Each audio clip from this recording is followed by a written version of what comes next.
On the afternoon of November 24, 1971, a quiet man in a dark business suit approached the Northwest Orient counter at Portland International Airport and paid cash for a one-way ticket to Seattle under the name Dan Cooper.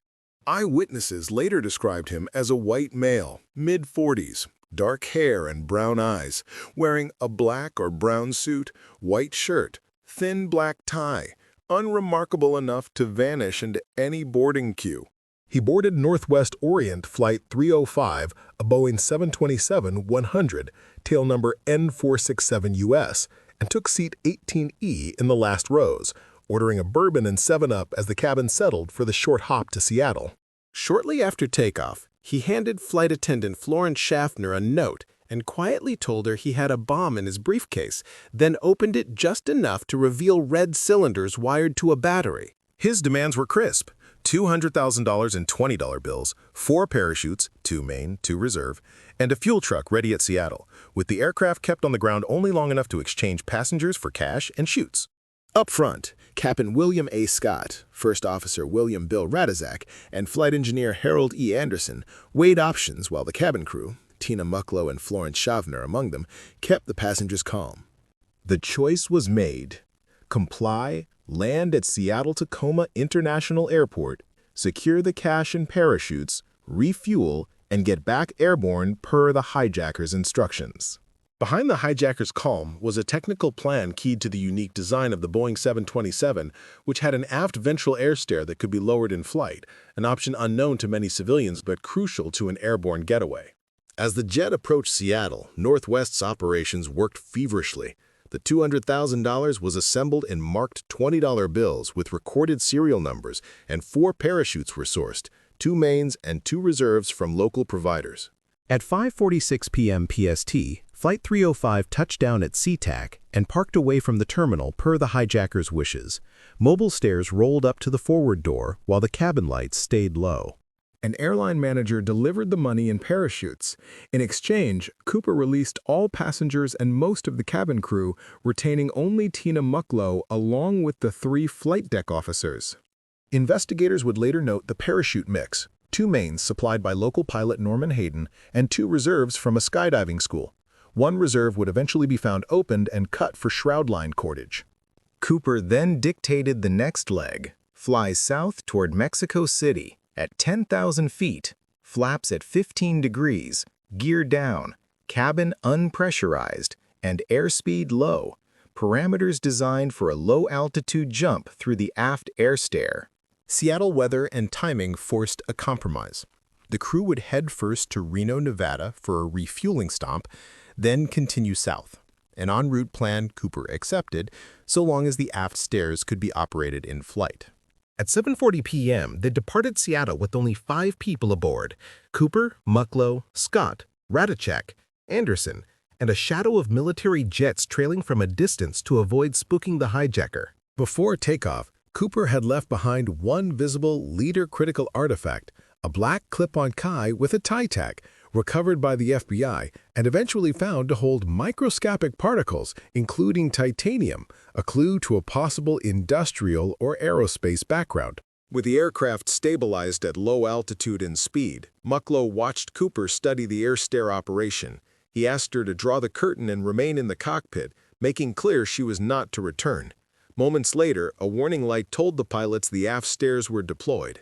Somewhere over southwestern Washington, a region of dense forest, ridgelines, and rivers, the jet felt a sudden upward pitch consistent with a weight leaving the rear. Weather was cold, windy, and rainy, conditions that would challenge any parachutist. The formal FBI flight path traced a corridor between Seattle and Portland, but debates would rage for decades about the precise jump point and how river systems might later carry evidence. In the years to come, only one confirmed fragment of the Ransom would surface. In 1980, a boy named Brian Ingram found $5,800 in decomposed $20 bills on Tina Bar along the Columbia River, serial numbers matching the ransom.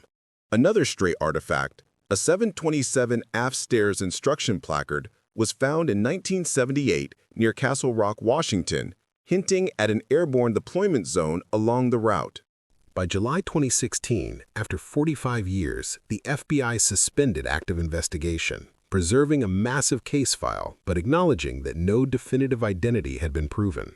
Yet, the physical clues persisted. Tie particles, titanium, aluminum, matches, partial ransom finds, and witness composites fueling a half-century of analysis by agents, scientists, and citizen sleuths alike. When the FBI received Cooper's demand, the first priority was assembling $200,000 in $20 bills, small denominations that would be harder to trace in circulation. The bills came from several Seattle banks, carefully recorded by serial number, so any future discovery could be linked to the NORJAK case. The ransom was delivered in a canvas bank bag, each bundle consisting of $120 notes, totaling 10,000 bills, a heavy but manageable package for one man to carry. Meanwhile, the request for 4 parachutes sparked logistical scrambling. Authorities sourced them from local skydiving clubs and an aviation school. 2 back parachutes, main chutes, were obtained from a skydiver named Norman Hayton, while the 2 belly reserves came from a nearby civilian aviation school. Unbeknownst to Cooper, one of the reserves was non-functional, intended only for classroom demonstrations, something that would spark years of debate about whether he noticed before jumping. Cooper specified parachutes in the plural, a choice that likely forced the FBI to supply real, usable equipment rather than sabotage, since harming the parachutes could endanger hostages too. Beyond the ransom and chutes, Cooper demanded a fuel truck waiting at SeaTac to quickly service the Boeing 727, minimizing time on the ground. The Boeing 727 itself was central to his plan. Its rear ventral airstair could be lowered in flight, providing a unique escape route without exposing the cockpit or risking cabin depressurization at low altitude. To ensure conditions for a jump, Cooper ordered the jet kept at 10,000 feet, flaps at 15 degrees, gear extended, and an unpressurized cabin, all parameters that reduced speed and risk of mid-air injury. The demand for a low-speed, low-altitude flight path toward Mexico suggested careful planning, likely by someone with aviation knowledge or military experience, though his exact background has never been confirmed. The FBI later determined that Cooper appeared to know about the 727's unique stair mechanism, but he didn't know that the stair couldn't be lowered while on the ground, a small but telling oversight. Still, once airborne after Seattle, Cooper ordered the cockpit crew sealed inside and began preparing his equipment, parachutes on, ransom strapped, before the famous jump into history. At 7:40 p.m. on November 24, 1971, Northwest Orient Flight 305 lifted off from Seattle, carrying just 5 souls. Cooper, Captain William Scott, First Officer Bill Radizak, Flight Engineer Harold Anderson, and Flight Attendant Tina Mucklow. The aircraft settled at 10,000 feet, flaps 15 degrees, geared down, maintaining about 170 knots, 315 kilometers per hour, far slower than typical airliner cruise speed, but just enough for controlled flight. 2 F-106 interceptor jets from McCord Air Force Base trailed discreetly above and behind, with a Lockheed T-33 trainer also shadowing the route, though none saw the jump due to darkness and poor visibility. In the cabin, Cooper directed Mucklow to remain in the cockpit. Before she left, he seemed calm, even polite, showing no panic or rush as he prepared his gear. At 8 p.m., a cockpit warning light illuminated. The aft ventral airstair had been lowered. About 8:13 p.m., over southwestern Washington, the aircraft experienced a sudden upward pressure bump, as if weight had shifted or departed the rear stair, interpreted as the moment Cooper jumped. Conditions that night were brutal. Cold rain, 7 degrees Celsius or mid-40s FF at ground level, strong winds, low cloud ceiling, and total darkness, making parachuting extremely hazardous. Cooper wore only a business suit, raincoat, and loafers, no helmet or gloves, garb hardly fit for a survival jump into forested wilderness. Investigators later pinpointed the likely jump zone as wooded terrain near Ariel, Washington, along the Lewis River and Washougal River drainage. Search teams scoured the area for weeks, helicopters, troops, bloodhounds, even door-to-door checks, yet no trace of Cooper, parachute, or money surfaced. The forest was dense, with steep terrain, heavy brush, and swollen rivers, conditions that could swallow evidence or a body without a trace. The FBI never confirmed whether Cooper survived, though many agents believed the odds were against him, given the weather, terrain, and lack of survival gear. Still, some clues suggested he may have lived. No body was ever found, and in 1980, $5,800 of the ransom bills surfaced on Tina Bar, 20 miles downstream of the suspected drop zone. Another possible sign was a parachute instruction placard found in 1978 by hunters near Castle Rock, Washington, consistent with an in-flight deployment. Despite the exhaustive search, the official record remained: Cooper vanished into the night, neither definitively dead nor proven alive. The morning after the hijacking, the FBI officially opened NORJAK, short for Northwest Hijacking, its largest investigation to date into a single air crime. Dozens of agents were deployed across Washington and Oregon, coordinating with state troopers, National Guard, and local sheriffs. The initial search zone stretched from the Mount St. Helens foothills eastward toward the Columbia River Basin, based on radar tracking of Flight 305. Despite days of combing forests, riverbanks, and farmland with helicopters, jeeps, and bloodhounds, no physical trace of Cooper appeared.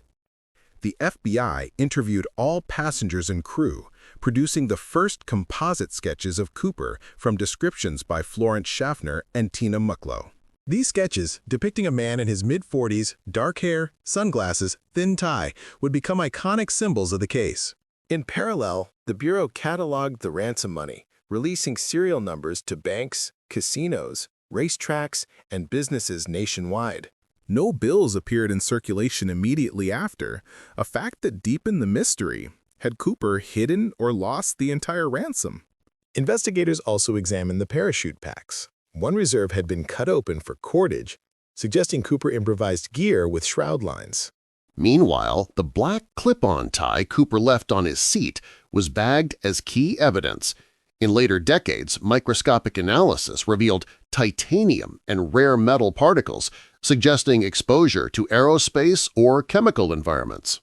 The FBI canvassed military parachute experts, suspecting the hijacker may have had U.S. Army or Air Force survival training. One by one, agents checked airports, skydiving clubs, and commercial pilots for men matching the description, yet none aligned perfectly. By early December 1971, NORJAK had already produced hundreds of leads, but no arrests, frustrating the FBI and leaving the public enthralled. The case became the first unsolved hijacking in U.S. aviation history, cementing its legendary status as the manhunt stretched on. Within days of the hijacking, NORJAK agents began compiling a list of possible suspects, anyone with parachuting skills, aviation knowledge, or criminal history matching Cooper's description. One of the earliest investigated was D.B. Cooper of Portland, Oregon, whose name had been mistakenly linked by the press. He was quickly cleared, but the D.B. Cooper label stuck forever.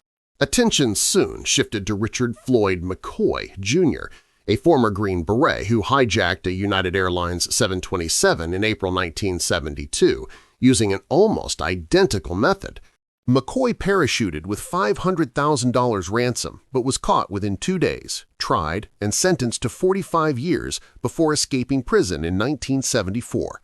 He was killed in a shootout later that year. The FBI dismissed McCoy as Cooper, noting differences in appearance, age, and lack of evidence linking him to the 1971 case. Another major lead was Kenneth Christiansen, a Northwest Orient flight attendant and World War II paratrooper, first proposed decades later by a private investigator. Supporters noted he lived frugally but left suspicious assets behind. Still, the FBI found no direct evidence or ransom money tied to him. Duane Weber, a career criminal, confessed on his deathbed in 1995 to being D.B. Cooper, claiming memories of sore knees and burying money near a river. Weber's widow later found a diary entry referencing the name Dan Cooper, but forensic checks on fingerprints and DNA were inconclusive or mismatched. Another candidate was Lynn Doyle Cooper, put forward by a niece who recalled suspicious talk of pulling a job before Thanksgiving 1971, but no evidence surfaced. Theories extended to William Gossett, an ex-Marine with parachute training who allegedly confessed privately, but records and timelines left serious gaps. Another odd suspect was Sheridan Peterson, a Boeing employee and smoke jumper who fit the adventurous profile. Though interviewed, he was never charged. Over the decades, hundreds of suspects were checked and cleared.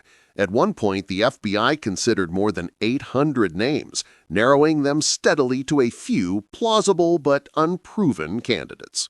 Each lead reignited public fascination, but no definitive fingerprint, DNA, or money trail ever tied any man to the hijacking. By the late 1990s, NORJAK had become less an active hunt and more a legendary puzzle, inviting both professional investigators and amateur sleuths to keep searching.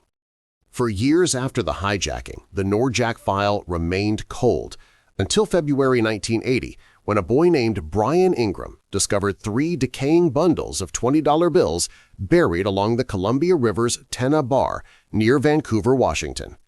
The total was $5,800 in ransom notes, and FBI analysis confirmed the serial numbers matched the original NORJAK ransom list. The money was found about 20 miles downstream of the suspected jump zone, sparking intense debate.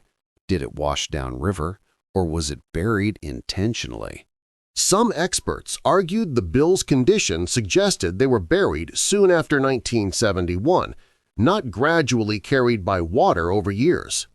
In 1978, hunters had already found another artifact, a Boeing 727 airstair instruction placard near Castle Rock, Washington, directly under the flight path.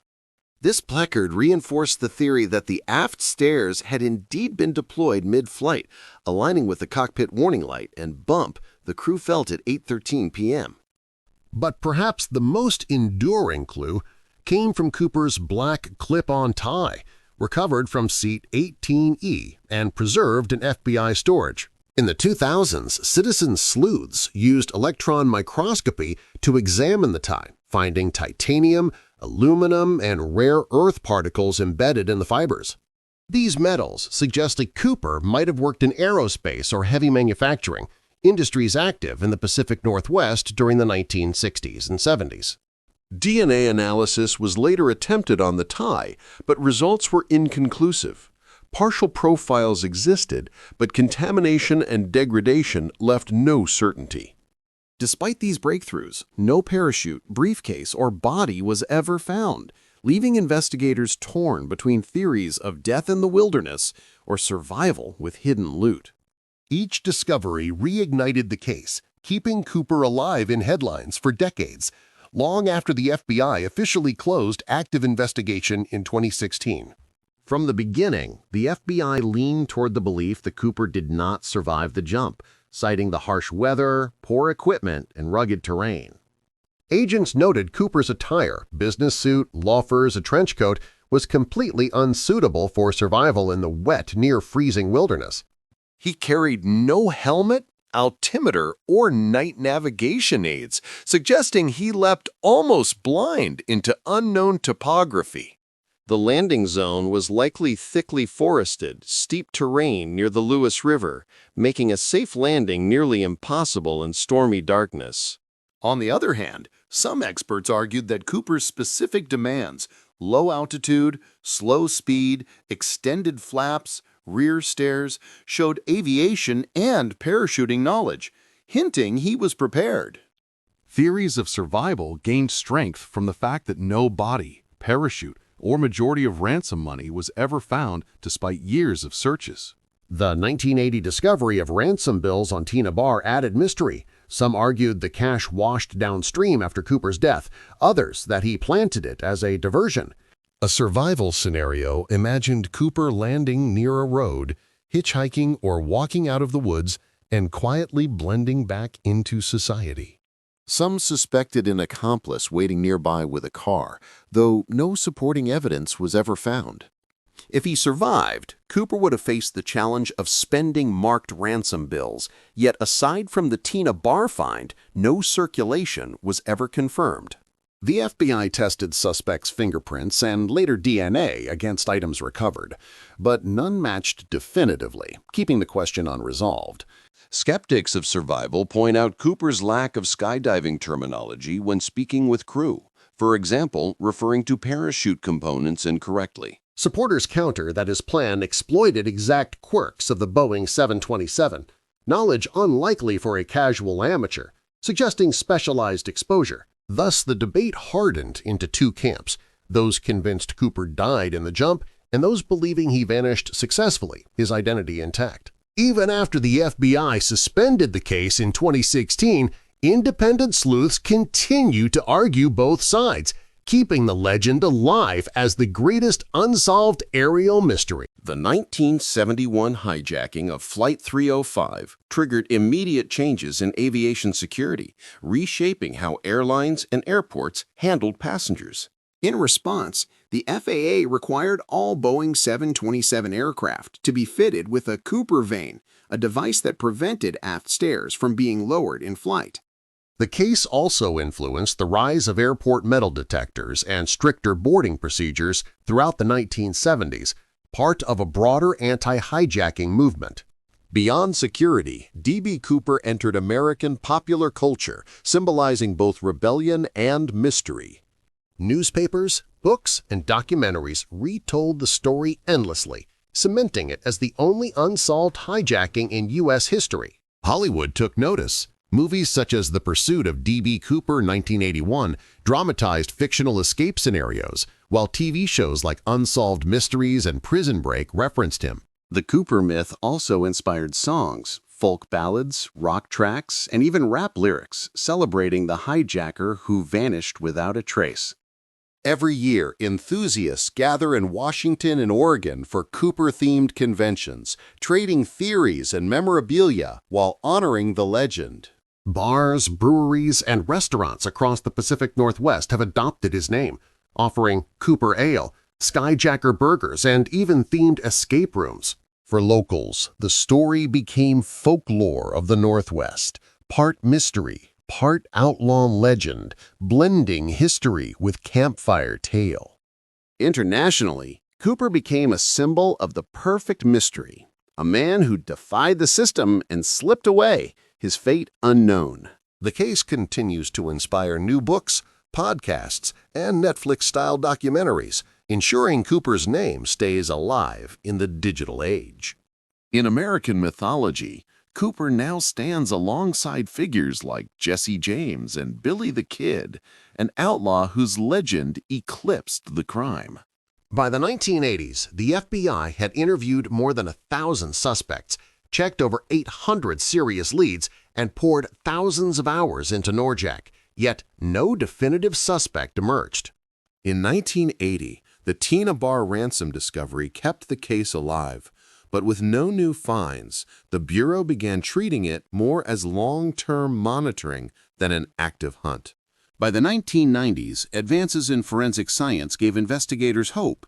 The tie left on board was carefully preserved for new techniques like DNA testing. In 2001, the FBI announced they had obtained a partial DNA profile from the tie, though it was too limited and potentially contaminated to confirm suspects. Despite this, the tie became a centerpiece for independent researchers who argued the titanium and aerospace particles suggested Cooper worked in advanced industries. During the 2000s, the case moved into the digital age. The FBI set up a NORJAK webpage to share evidence with the public, hoping for new crowdsourced leads. Amateur sleuth groups like Citizen Sleuths began conducting their own forensic testing, publishing independent findings about the tie and money. Meanwhile, FBI field offices still fielded tips, confessions, theories, even anonymous letters, but none yielded verifiable proof. By 2011, the FBI confirmed a case file was still open, but narrowed focus to credible new evidence only, a sign it was winding down. On July 8, 2016, after nearly 45 years, the Bureau announced it was suspending active investigation of the case to reallocate resources to counterterrorism. The FBI emphasized the case remained technically open for evidence submissions, but there would be no further fieldwork or active manhunt. By then, NORJAK had become the longest-running unsolved case in FBI history, an enduring mystery straddling crime investigation and American folklore.